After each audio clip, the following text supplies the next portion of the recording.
There was high drama in Seoul and at sea Wednesday morning as North Korea went ahead with its promised spy satellite launch earlier than expected, although it had notified Japan and the International Maritime Organization of its plan to launch a satellite between May 31st and June 11th. But it crashed, and there was even panic and confusion in the South Korean capital.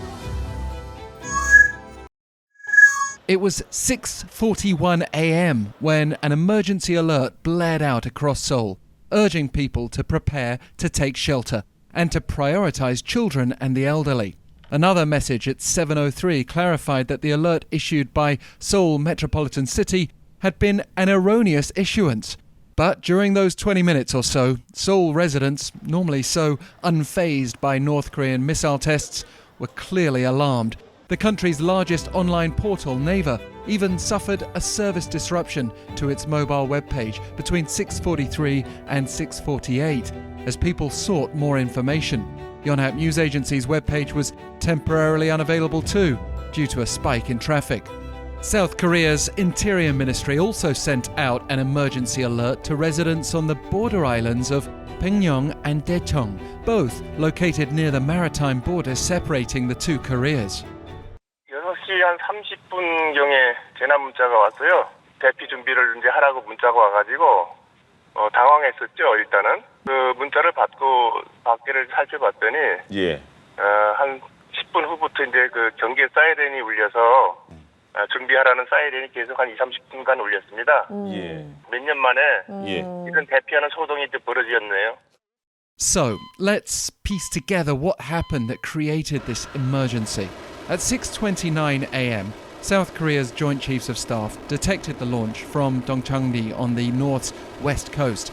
It raised initial concern because the rocket carrying the satellite travelled southward over an area in the vicinity of Pyongyang Island. But then Seoul's radar lost contact with the rocket, raising speculation that it might have exploded. After that, South Korea's military confirmed it had crashed some 200 kilometers west of the South Korean island of Ochong. That doesn't explain why Seoul would have been at risk, and officials have been criticized for raising a false alarm that caused chaos for morning commuters and children getting ready for school. We then heard from North Korea. State media confirmed a rocket carrying a military spy satellite had crashed due to the abnormal starting of the second stage engine after the separation of the first stage during the normal flight. The North's report said the failure was down to the low reliability and stability of the new type engine system and unstable character of the fuel used.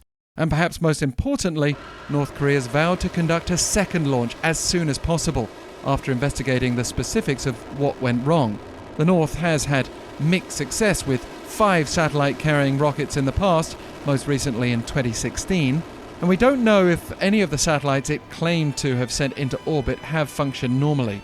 But Pyongyang has made a spy satellite an urgent priority this year to counter the US and South Korea.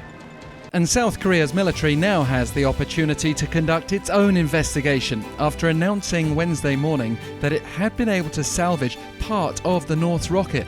As it happens, they'd been training this week to pick up debris in cooperation with the US military, conducting combined naval salvage drills just a day before the rocket crash. In the meantime, Seoul and Washington have denounced the launch as a violation of UN Security Council resolutions.